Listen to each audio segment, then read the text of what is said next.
감사합니다. 우리 옆에 분 축복하시죠. 잘 되고 있습니다. 기도하면 더 잘 됩니다.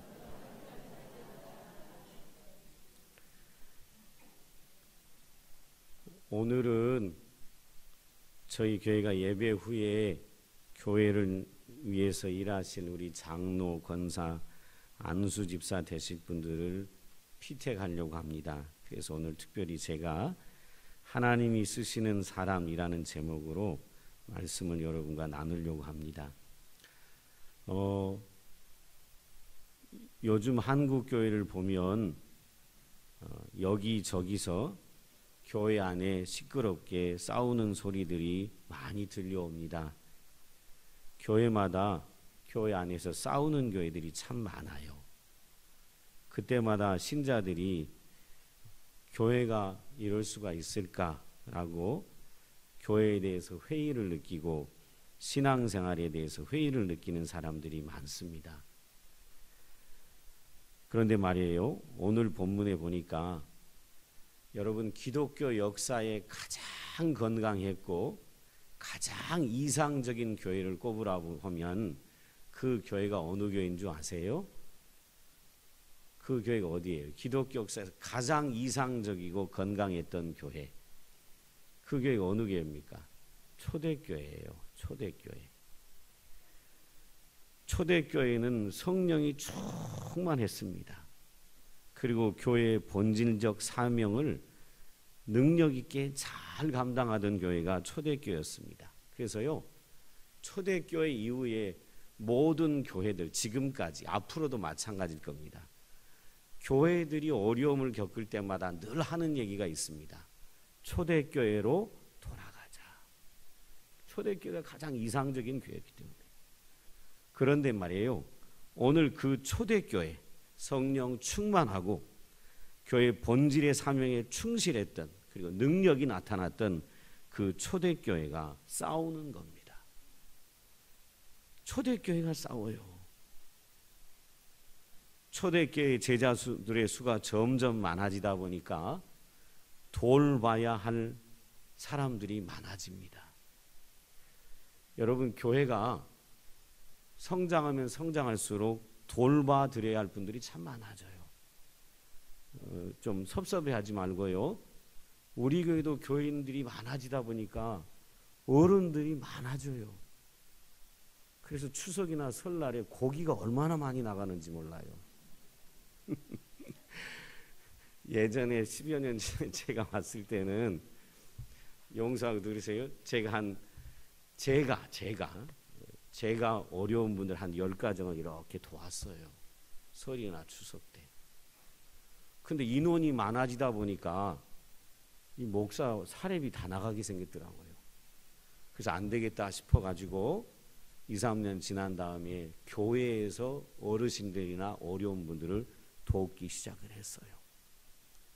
그래서 그때 한 3, 40명 이렇게 도왔는데 지금은 설이나 추석에 고기가 몇 개 나가냐면 한 100개 나가요.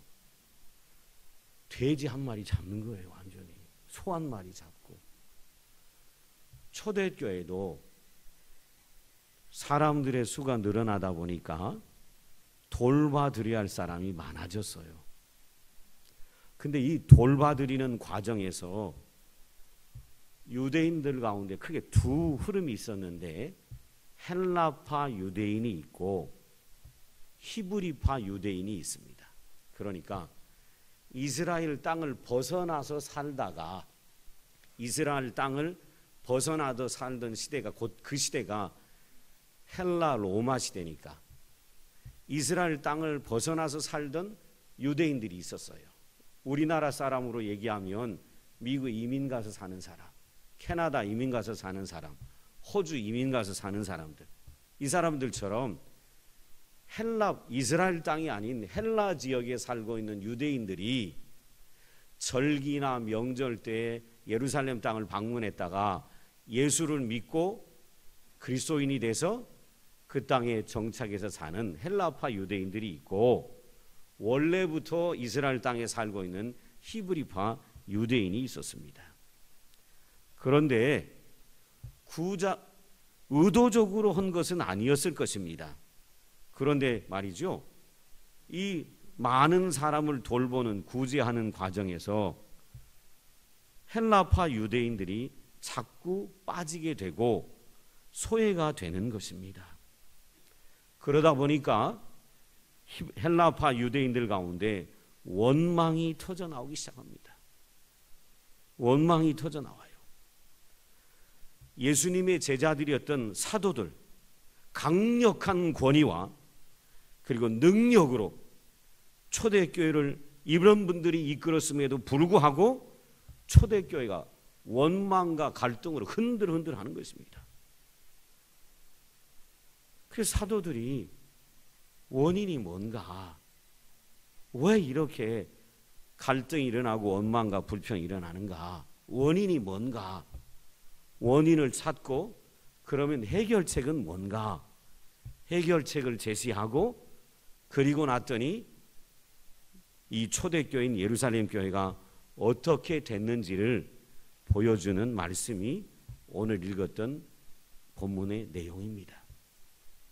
제가 그래서 초대교회 갈등의 원인이 뭐였는지 여러분과 나누고요, 사도들이 이 갈등을 해결하기 위해서 제시한 해결책은 뭐였는가 보고, 그렇게 해결책을 따라 행했더니 결과가 어떻게 됐는지 함께 같이 본문을 통해 살펴보려고 합니다. 초대교회가 구제하는 일로 원망과 불평, 갈등이 일어나게 된 이유는 뭐 때문이었냐면, 사도들마저도 사도들이 해야 할 본질적인 사역을 놔두고 구제하는 일에 참여하게 되고 그 일에尽力을 하다 보니까 본질의 사역을 놓치게 됐어요. 그 결과 갈등이 일어나게 된 것입니다. 표면적으로는 헬라파 유대인들이 구제에서 소외당하니까 원망하고 불평해서 초대교회가 흔들흔들한 것 같은데, 근본 원인은 사도들이 가장 중요한 본질적인 사역을 놔두고 사도들마저도 정신없이 구제 사역에 정신없이 빠져들다 보니까 교회가 휘청휘청하게 된 것이었습니다. 그래서 오늘 6장 2절 한번 잘 보십시오. 사도들이 원인을 진단하는데 1절에는 구제에 빠진 사람들이 원망하더라 이렇게 돼 있는데, 그 원인을 사도들이 어떻게 진단을 했냐면, 12사도가 모든 제자를 불러 이르되 우리가 하나님의 말씀을 제쳐놓고 접대를 일삼는 일이 마땅치 아니하니. 1절에 표면적인 갈등의 원인은 구제 때문이라고 분명히 얘기를 했어요. 근데 사도들은 이 문제의 근본 원인이 진단을 뭐라고 했냐면, 우리가 하나님 말씀을 제쳐놓고 구제하는 일만 정신없이 하는 것, 이거 옳은 일이 아니다, 이 얘기를 한 것입니다.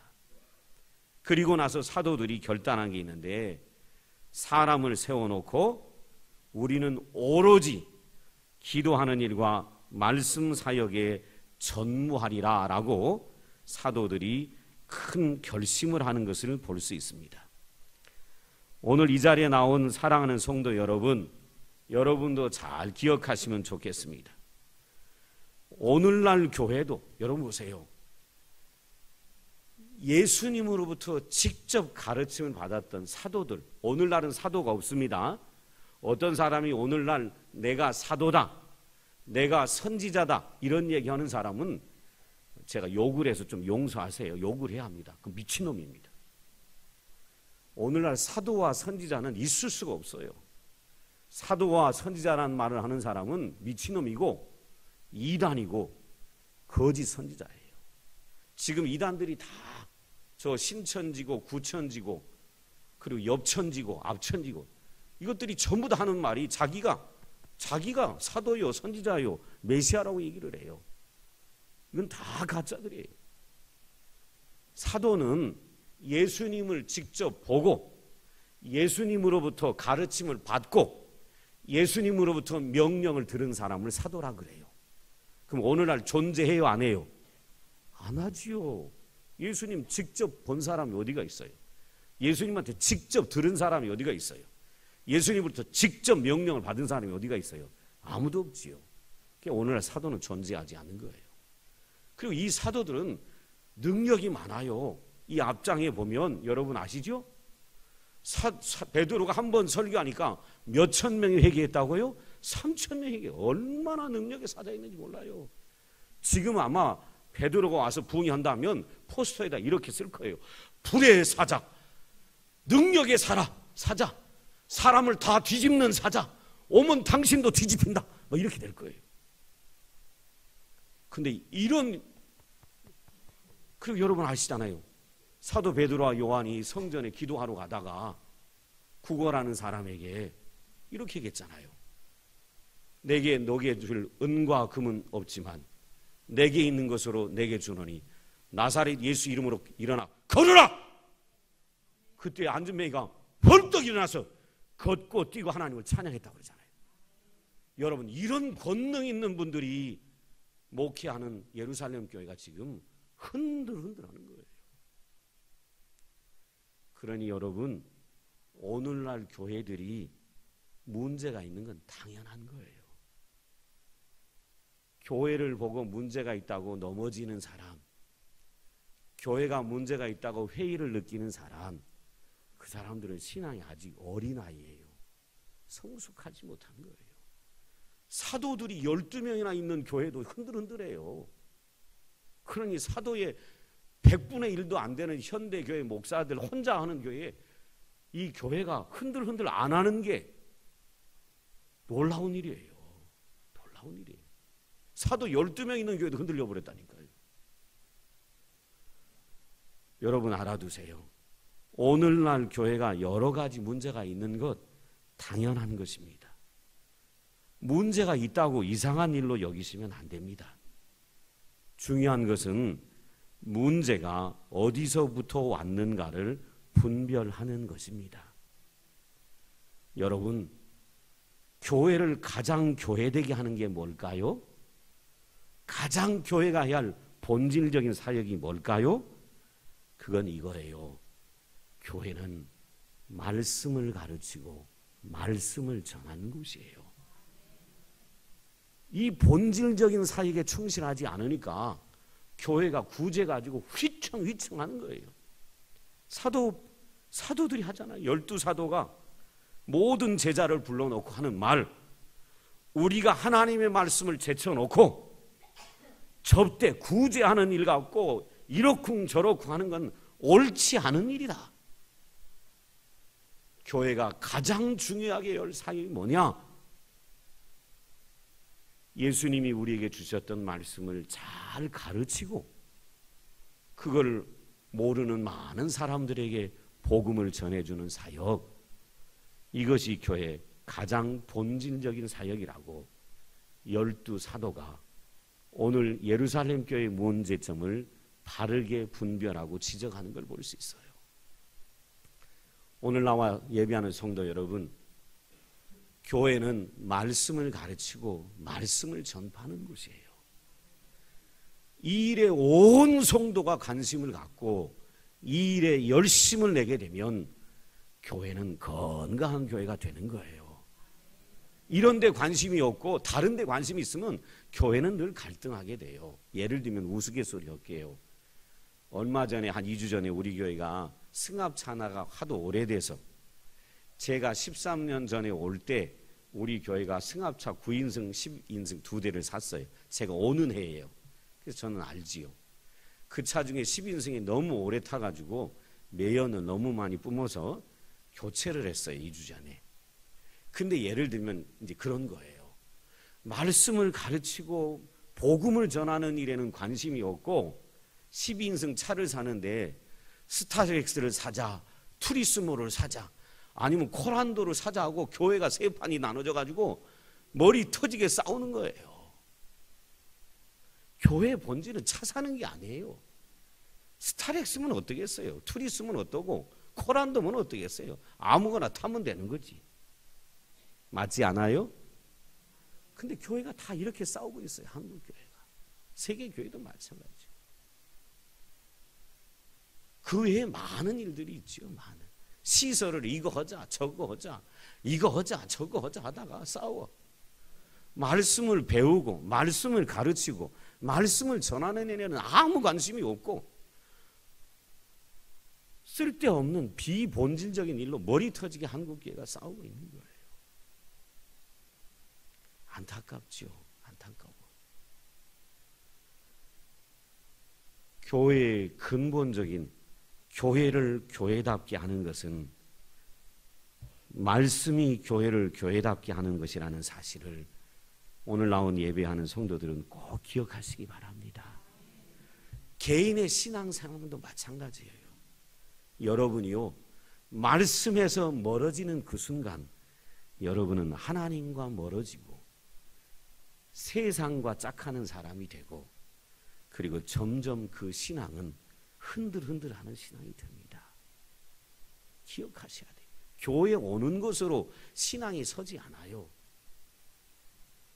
말씀을 읽고 말씀을 배우고 말씀대로 살고 말씀을 전하는 일을 하지 않는다면 그 신앙은 형식에 불과한 것이고 작은 일에도 흔들 이렇게 하게 되는 겁니다. 이런 초대교회도 문제가 오자 초대교회 리더들은 본질이 뭔지를 알았어요. 사람을 택하자. 그리고 그 일을 사람들에게 맡기고 우리는 기도하고 말씀 전하는 일에 전념하리라. 사도들이 말씀 사역에 전념하겠다고 했고 온 성도가 이를 기뻐해서 7명의 여기 집사라는 말은 없지만 7명의 집사, 이 당시 헬라어로 얘기하면 디아코노스라는 집사를 세웁니다. 이 집사라는 디아코노스라는 단어는 섬기는 자, 종 그런 뜻입니다.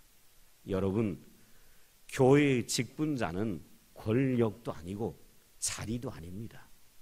교회의 직분자는 섬기는 자가 직분자예요. 이미 직분을 갖고 계신 우리 성도님들, 오늘 이 예배가 끝나고 공동회를 통해 직분자를 또 세울 텐데 그건 자리가 아니에요. 명예가 아니에요. 권력도 아니에요. 헬라어 단어의 뜻이 섬기는 자, 종 그런 뜻이에요.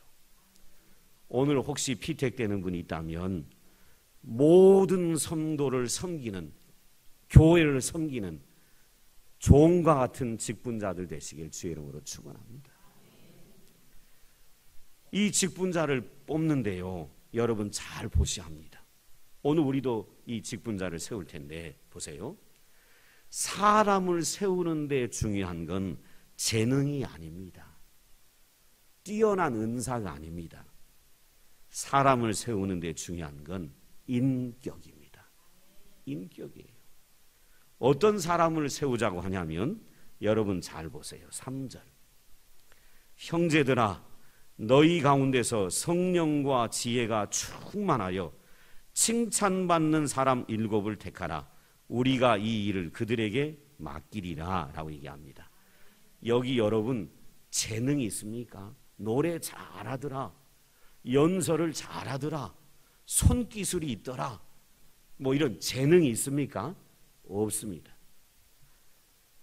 하나님의 교회 일꾼을 세우는 데 있어서 중요한 원리를 성경이 우리에게 가르쳐 주는데 교회에서 사람을 세우는 데 중요한 건 재능이 아닙니다.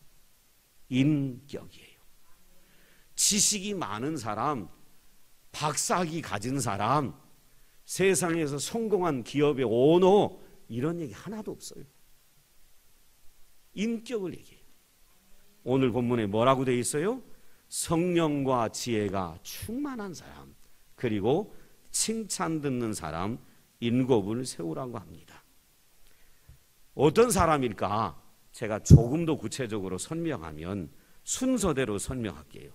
성령 충만한 사람, 더불어 지혜가 충만한 사람, 그리고 칭찬받는 사람 7을 택하라 그랬는데 이 사람들이 어떤 사람일까? 조금 더 설명하면 이겁니다. 성령 충만하다는 건 성령을 따라 살아가는 삶을 사는 사람을 얘기합니다. 다시 말하면 말씀을 따라 살아가는 사람이에요. 여러분 기억하셔야 돼요. 성령 충만 이꼴 흥분 충만이 아니에요. 성령 충만하면 이게 아니야. 그건 미친놈이요. 우리나라의 무속신앙의 영향을 많이 받아서 우리나라가 무속신앙을 많이 하고 점을 많이 하고 굿은 많이 해서 성령 충만을 그렇게 오해해요. 막 구두하고 미친놈처럼 이렇게 오고 이게 성령 충만으로 착각하는데 아니에요. 그런다고 제가 뜨겁게 노래하지 말라는 게 아니에요. 뜨겁게 기도하지 말라는 게 아니고 성령 충만은 성령을 따라 살아가는 거예요. 그 성령을 따라 살아가는 게 어떻게 살아가는 거예요? 말씀 따라 살아가는 거예요. 여러분 오늘도 사람을 세우실 때 말씀을 따라 성령에 순종한 사람을 세우셔야 됩니다. 그리고 여러분 이미 직분자들이 여기 많이 있어요. 여러분도 성령 충만한 분들이 돼야 돼요. 말씀 따라가고 성령 따라가고 이렇게 말씀 따라가고 성령 따라가는 사람들은요 믿음이 있어요. 그리고 용기가 있습니다. 말씀 따라 성령 따라 살지 않은 사람은 믿음이 없어요. 말씀이 없으니까. 믿음은 어디서 나와요? 말씀에서 오는 거예요. 그래서 믿음이 있고요 용기가 있습니다. 제가 한 예를 들어 드릴게요. 바로 그 다음 구절에 나오는데 여러분 한번 잘 보세요. 성령 충만한 사람이 믿음 있고 용기 있다는 걸 보셔요. 여러분 잘 보세요. 5절 잘 봐봐요. 온 무리가 이 말을 기뻐하며, 잘 보셔야 돼요. 우리 사도들이 우리는 오직 기도하고 말씀 전하는 일에 힘쓸 것이다. 그러니까 온 무리가 기뻐하여, 잘 보세요. 컴마를 딱 한 다음에 한글을 잘 읽어낼 줄 아는 능력이 있어야 돼요. 온 무리가 이 말을 기뻐하여, 이제 7명을 세우는데 보세요. 믿음과 성령이 충만한 사람 스데반과, 스데반 앞에 두 단어가 붙였어요. 뭐라고 붙어 있어요? 믿음과 성령이 충만한 사람 스데반과, 그리고 나머지 사람들은 이름만 나오지요. 여러분 스데반이 어땠어요? 스데반을 분명히 믿음과 성령이 충만하다 그랬죠. 스데반이 얼마나 믿음이 좋은지 성령 충만하다는 게 뭔지를 보여줍니다. 바로 그 다음 8절 이하에 보면 스데반이 복음 전하다 붙들려요. 붙들리는데 사람들이 돌을 딱 들고 네가 전하는 예수가 메시아라는 사실을 부인해라. 그러면 너를 살려주겠다고 합니다. 근데 스데반은 그렇지 않으면 돌로 쳐주겠다고 합니다.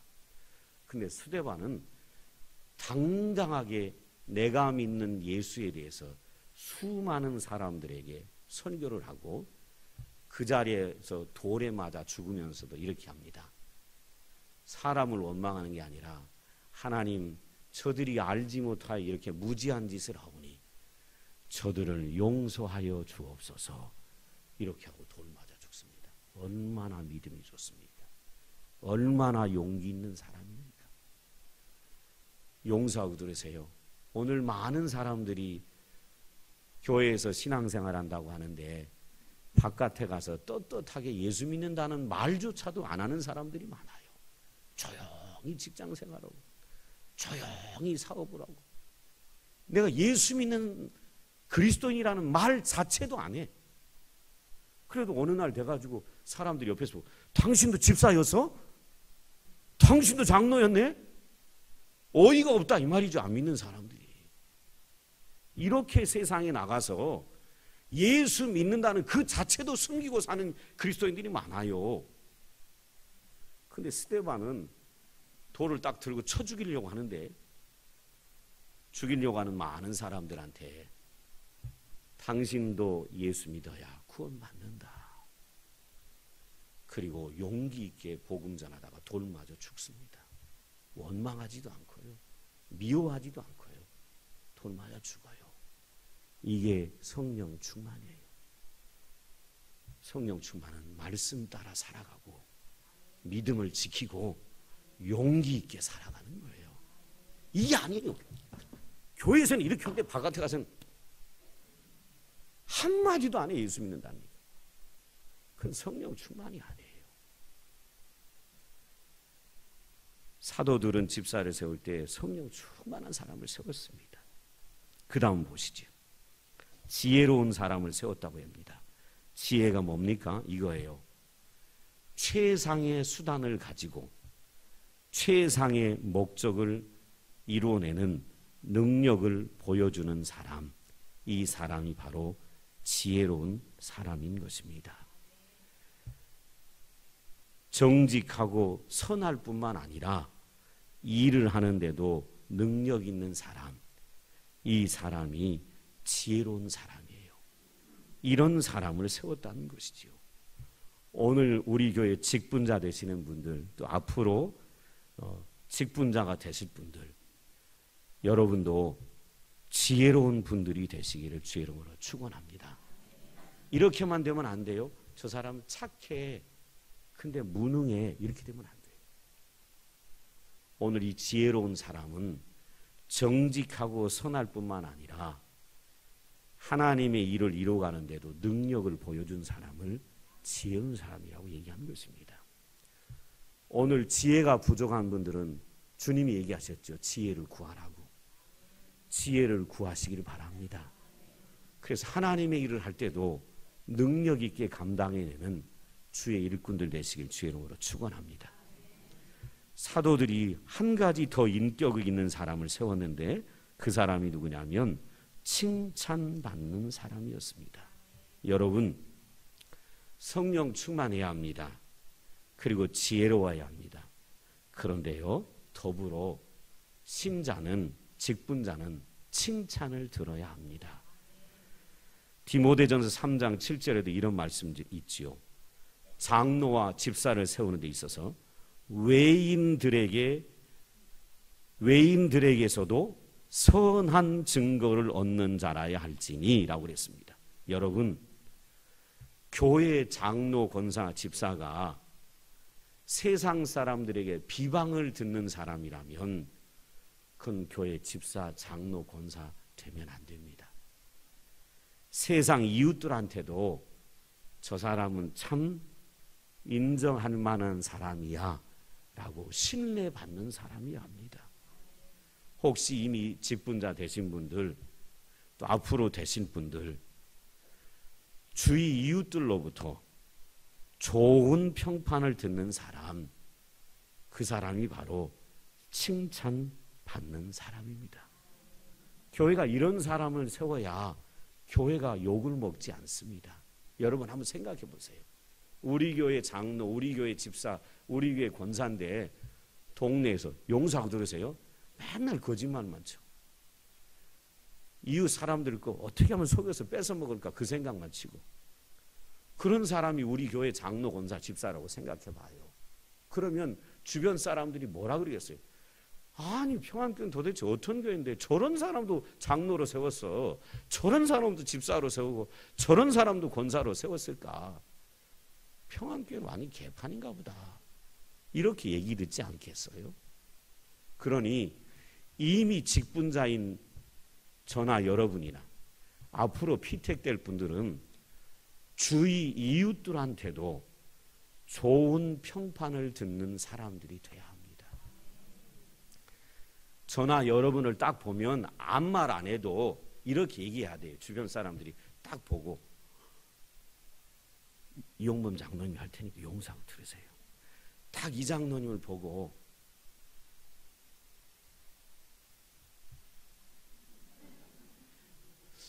장로 아니세요? 이렇게 해야지. 장로님 보고 좀 사기꾼 기질이 있는 것 같은데요? 이러면 곤란한 것이지요. 어제 훈련하는데 말이에요. 그분 얘기를 안 하려고 할 테니 여러분 누군가 확인하려고 하지 마세요. 어제 훈련하는 우리 성도가 한 분이 이제 마지막 제대학 2학 훈련하는데 그분이 급히 교회로 오려고 하는데 요즘 이단들이 많잖아요. 그리고 사기꾼도 많고요. 그 사람들이 딱 보더니 우리 성도를 보고 딱 이 사람 뭐 인상을 좀 보는 사람이었던 모양이죠. 얼굴이 닭 얼굴 같은데 제가 해주고 싶은 얘기가 있다고. 딱 그러니까 이 양반이 우리 여기 계셔요 지금. 그분이 인상을 탁 쓰면서 노려봤더니 그 이단이 도망가 버리더라는 거예요. 근데 우스갯소리지만 저와 여러분은 이런 얘기 들어야 합니다. 누가 딱 보면 당신은 혹시 교회 목사나 장로 아니세요? 이런 얘기를 들어야지. 얼굴 보고 도둑놈 같고 사기꾼 같고 그러면 곤란합니다. 그러면 하나님 나라 영광을 가려요. 이건 얼굴이 잘생겨야 된다 그 말이 아니에요. 성령으로 충만하고 성령을 따라 살면 얼굴도 변합니다. 그래서 보여져요. 용서하고 들으세요. 저는 어디 가도요 저를 장사꾼으로 보는 사람 하나도 없어. 제가 넥타이를 안 메고 가도 가만히 이렇게 앉아만 있으면 모든 사람이 저한테 물어요. 혹시 목사님 아니세요? 어떻게 아냐고. 그러면 얼굴에 써 있다는 거예요. 나는 목사다. 이렇게. 국권사님 오면 국권사 이렇게 써 있어야 돼요. 칭찬 들어야 돼요. 그래야 복음이 퍼져나간 걸 가로막는 내가 장애물이 안 되는 거예요. 우리 재미있게 합시다. 옆에 사람 보고 얼굴을 한번 쫙쫙 펴주세요. 얼굴만 보고 당신은 진짜 장로님 같다고 권사님 같다고 얼굴 한번 펴드려 보세요. 그리고 한번 칭찬해 줘 보세요. 진짜 당신은 장로님 같다고 권사님 같다고.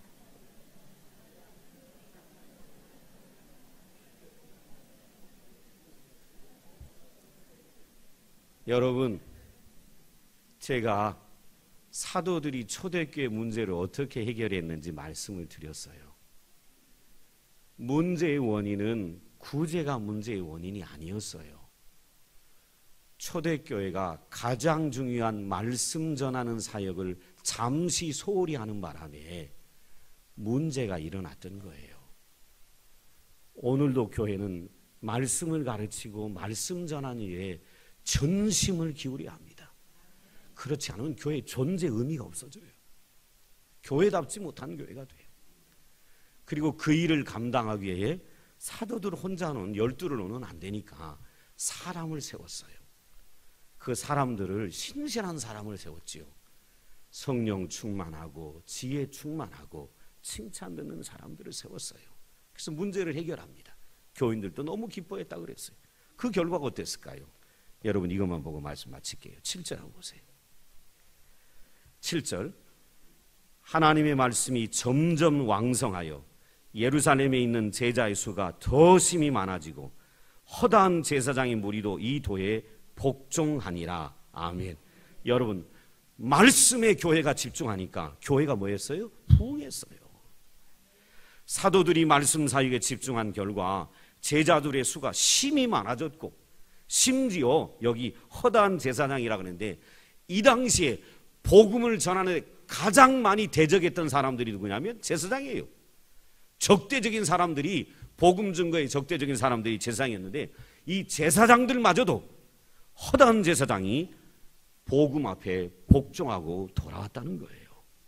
여러분 이게 바로 부흥이에요. 부흥은 사람의 인위적인 노력의 결과로 되는 게 아니에요. 예를 들면 사람을 즐겁게 하고 사람을 만족시키려고 교회들이 온갖 방법을 쓴다고 교회가 부흥하는 게 아니라 이 말이에요. 교회가 말씀을 가르치고 말씀 전하는 일에 진력하게 되면 성령이 역사하셔서 교회가 부흥하는 거예요. 제가 지난 1년을 돌아보며 우리가 다소론금하고 해서 하나님이 기적 같은 일을 행하셨는데 이 설교를 준비하다 보니까 우리가요 본질에 충실하니까 교회가 진적으로도 성장하고 양적으로도 성장하고 재정도 넘치게 하셨어요. 지난 1년 동안 저희가 한 게 뭡니까? 제가 센 라이프를 따라 사람들 기호에 맞는 설교를 전하려고 하지 아니하고 센 라이프 순서에 따라 순서대로 성경을 전해왔어요. 말씀 그대로를 가르치려고, 사람들을 흥분시키려고 하지 아니하고, 사람 듣고 싶은 얘기 전하는 게 아니라 성경 순서에 따라 말씀을 전하고, 지난 1년 동안 우리 교회가 밤마다, 매일 밤마다 9시에, 아니 8시 반이죠. 8시 반에 매일 밤 새벽 기도도 있는데 밤 기도를 만들어가지고 기도하는데 전력을 했습니다. 말씀 그대로를 가르치려고 전력을 하고, 기도하는 일에 전력하니까 올해는 예산도 쓰지 말자, 아끼자, 절약하자 그랬는데, 행사를 많이 해야 사람들이 올 것 같았는데 행사도 별로 한 것이 없는데, 여러분 아시나요? 교회가 부흥했어요. 재정은 막 넘치고 있고요. 무엇이 부흥을 가져옵니까? 말씀이에요. 말씀. 인위적 노력으로 되는 게 아니에요. 사람 기분 맞추려고 교회가 한다고 부흥하는 게 아니에요. 어제 그제 깊은 깨달음을 줬던 셀장 소풍이 있었어요. 가평의 핀그림 수련원이라는 곳에 우리 셀장들 포함해서 23명이, 목회자 포함해서 셀장들을 도전하고 격려하기 위해서 갔는데, 철로 역정이라는 성경 다음으로 세상에 가장 많이 읽힌 책이 철로 역정이라는 책인데, 존 버년이라고 종교개혁자가 쓴 책입니다. 이 존 버년이 썼던 철로 역정이라는 책의 내용을 조각물로 쫙 만들어 놓은 코스가 있어요. 그래서 그 코스를 한 1시간 반 정도 가이드의 설명을 들으면서 쫙 따라다녔어요. 얼마나 감동이 되고 은혜가 됐는지 몰라요. 조각물을 보고 따라다녔는데, 우리 온 교인들이 기회가 됐으면 갔으면 참 좋겠다, 그런 생각이 들 정도였어요. 근데 거기를 다니면서 우리 한 그리스도인이 신앙생활을 하고 천국 가기까지의 과정을 쫙 얘기해 놓은 책이 철로역정이라는 책이에요. 그걸 조각물로 만들어 놨어요. 근데 그게 철로역정이 눈에 더 생생히 들어오는데 뭐냐면, 그 책의 주인공이 크리스찬이라는, 이름이 크리스찬이에요. 이름이 크리스찬이라는 주인공이 평생 주님을 따라가는 순례의 길을 그려놓은 책이 철로역정인데, 이 사람이 가다가 위기도 있고 또 위로도 있고 격려도 있고 막 넘어가면서, 넘었다 하면 또 위기가 오고, 넘었다 하면 또 위기가 오고, 넘었다 하면 또 위기가 오고, 이것이 신앙인의 삶이다, 순례자의 길이다, 그걸 쫙 보여준 책이 철로역정. 근데 이 사람이 위기에 빠질 때마다, 처음 신앙생활 할 때 그를 전도했던 전도자가 손에다가 들려준 게 있어요. 그게 말씀이에요. 이걸 딱 들려줘요. 근데 이 순례자가 가다가요, 위기가 오고 절망이 오고 그리고 좌절에 빠지고 이럴 때마다요, 이 크리스찬이라는 신자가 가는 길에서 이 사람이 그렇게 좌절, 절망 그리고 실족의 늪에 빠지려고 할 때마다 꼭 이 사람의 손에서 뭐가 내려져 있었을까요? 이거예요. 이게 떨어져 있는 거예요. 여러분, 이 말씀을 손에서 놓는 그 순간 여러분의 신앙은 시험과 실족과 유혹과 예수를 믿어도 안 된다는 전망에 빠지게 돼요. 손에서 신자들이 성경을 놓는 순간 그렇게 돼요. 교회도 마찬가지예요. 교회가 말씀을 가르치고 전하는 이 사역을 내려놓고 딴 일에 집중하면 그 교회는 이제 끝나는 교회가 되는 거예요. 오늘 저는 이제 말씀을 마무리합니다. 말씀이 교회의 중심입니다. 말씀에 집중해야 합니다. 말씀이 왕성한 교회가 부흥을 누리게 됩니다. 여러분의 삶도 마찬가지입니다. 여러분이 말씀에 집중하셔야 되고, 말씀을 붙잡고 살 때 여러분의 삶은 은혜가 넘치고 축복으로 가득 찰 거예요. 기도하시겠습니다. 아버지 하나님, 교회의 본질의 사역이 뭔지를 우리 모두 뒤돌아보며 깨닫게 도와주시고, 교회도 교인도 말씀에 사로잡히는 교회 되도록 역사하여 주옵소서. 예수님의 이름으로 기도드리옵나이다. 아멘. 찬송가